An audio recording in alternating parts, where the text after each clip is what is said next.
Hey guys, welcome back to the channel for another unboxing. And today we are doing a retro figure, and this is going to be the black limited edition Violator from the original McFarlane Spawn line. This thing is so old and beat up, and the bubble is gross, so it makes absolute sense to go ahead and rip it open and review it. I remember having the regular version of this one, which was kind of a grayish white when these first came out. And this one is now about to be freed from its disgusting prison and given a new life as a Lucy in Raj's toy collection. So here we go. We're going to check out this, like I said, right there, Violator Special Edition, comic book included, and also has a card in there with it as well. Like I said, but this is the black limited edition one. It's kind of like one of the... This was like one of those figures that was kind of like one of the big time variants whenever the McFarlane stuff first started coming out. Because then you had some of the gold ones and silver ones and so on and so forth of other characters, but the Black Man Bulger was one of my favorites. But yeah, the package is destroyed. You can see all the ones from the first set on here, which is the regular Spawn, which I'm needing to get that one. Tremor, which I already have that one. My original childhood one is actually in the shelf right now. Medieval Spawn, Overkill, Violator Clown, and then of course the Spawn Mobile, the Violator Monster Rig, and Spawn Alley. So let's go ahead and rip it open. Already broken up on the seal over here, and this thing's just gonna fall apart. I mean, it's so old and just completely destroyed by the elements of sitting in storage for years. So we're just going to take it out. The comic, pretty beat up. So nothing awesome there. Not going to be in good shape. Even the pages started to darken. They taped the card to the comic, if you can believe that. So that's cool. That's going to be a Gem Mint 10 card. PSA, eBay 1 of 1 right there. Violator card in the package, and then the comic book that was exclusive to the figures. Let's go ahead and set those over here to the side. And again, I hate ripping open retro figures, but honestly, look how brown this bubble is. I mean, it's absolutely unreal how damaged the plastic is on this packaging. So let's go ahead and slip Violator out once we get this little twist tie off here. And the Violator figure is interesting because it was basically just a bendy, essentially. There was no actual joints on it. It was all basically wires and plastic, so you could bend it and pose it to your liking. However, I will say that I definitely preferred this one. The cool thing about this figure is it did have this little mechanism here that worked the jaw.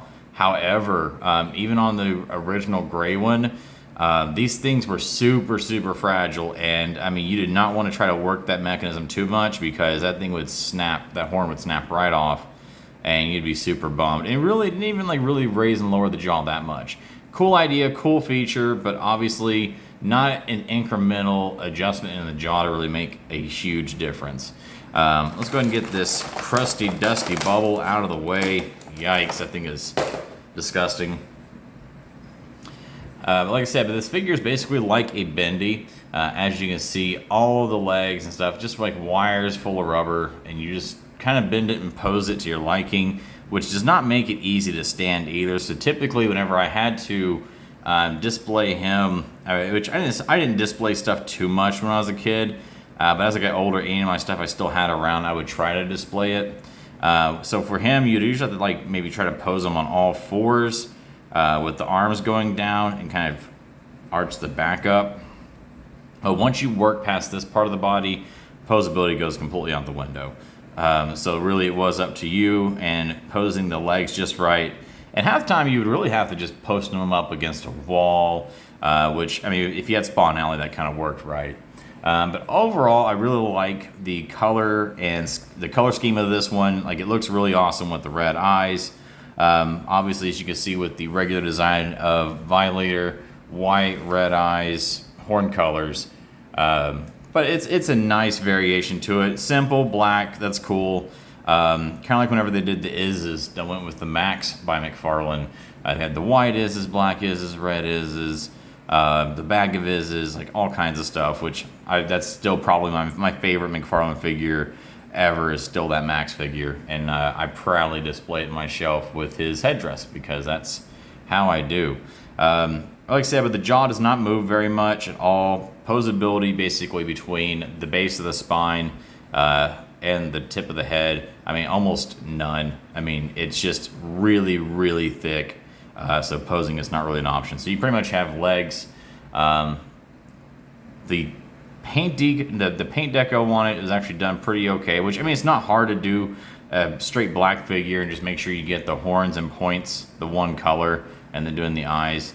But overall, not bad. Not a bad figure. Like I said, it's still one of my favorites from when I was a kid just because it was so unique and creepy. And like I said, it kind of reminded me of a Bendham.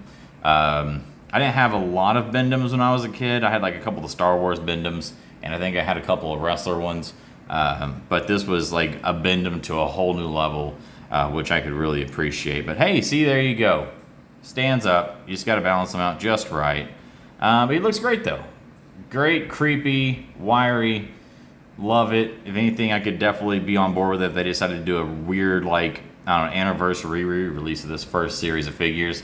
I think McFarlane could probably do some really cool stuff with it. So very, very nice. Yes, it's not as fancy as the newer Violator or Malbolgia figures that they put out through McFarlane now. But I mean, really, if you compare the old McFarlane figures to any of the new stuff, like even detail-wise, it's a night and day difference. But there's a certain kind of charm that comes with these original figures that all the new, technology and design specs just can't match for some reason.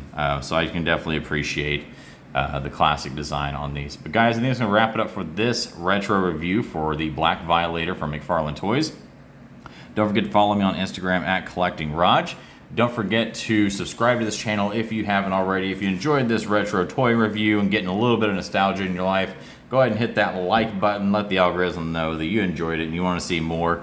And then also, if you collect cards or action figures, make sure you find me on Whatnot. Search Collecting Raj. You can find me there. I do weekly auctions of cards, sometimes action figures and comics, things of that nature. So you can check me over there and catch me doing some live auctions through there as well. But I've also got a few more reviews coming out this week, so stay tuned for those. Some will be current figures, but I do also have another retro figure unboxing that I'll be doing because the package is just completely destroyed. So yeah, there we go. Violator Black Limited Edition, solid 8 out of 10. Wish you had more posability, but great figure nonetheless. But guys, thank you very much for checking out the video, and as always, from me and Violator, have yourselves an awesome week.